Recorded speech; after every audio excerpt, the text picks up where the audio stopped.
Welcome to Middle Class Matters. Business news in English. Adani Hindenburg report. SEBI to Supreme Court says difficult to identify natural persons in foreign portfolio investment companies under the old rules. Point number 1. As per 2019 modification of 2014 rules on foreign portfolio investors, there was no requirement to give up the beneficial owner details as per Prevention of Money Laundering Act, which does not require under the PMLA Act.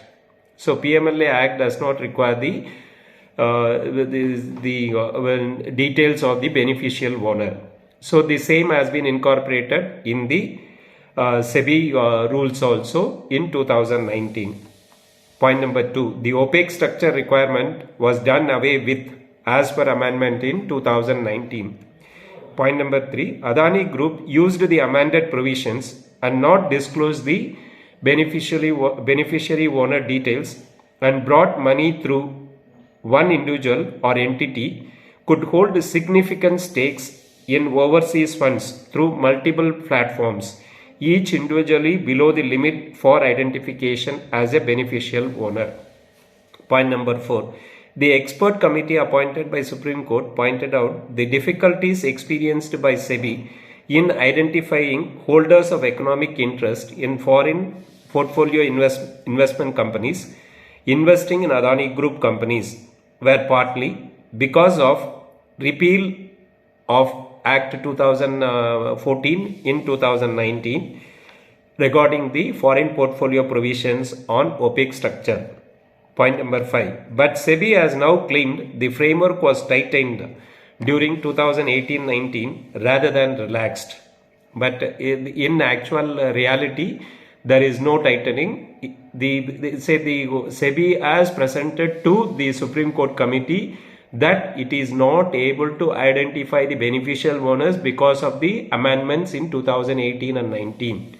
But now the same the Security Exchange Board of India has filed a 41-page affidavit in the Supreme Court saying that they have tightened the rules rather than relaxing the rules. But whereas they very categorically told that even after involving CBI, Enforcement Directorate, Director General of Revenue Intelligence, all people, even after involvement of all the agencies in India, whatever, all types of agencies in India, they are not able to find out the ultimate beneficial owners in the people who have invested in the Adani shares.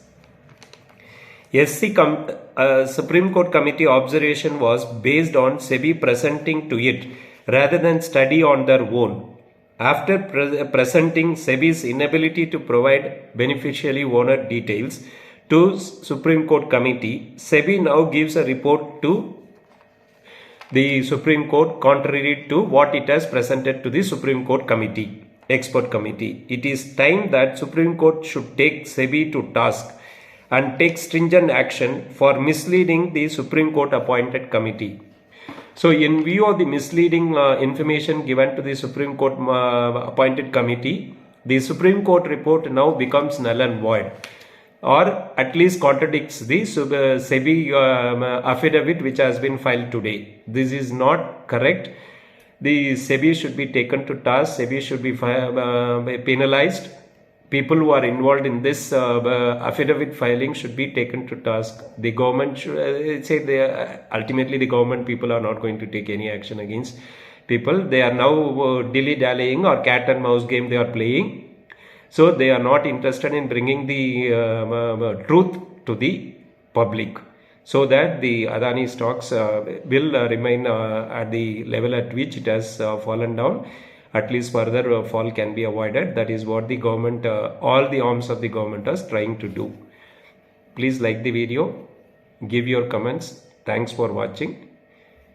Subscribe to the channel.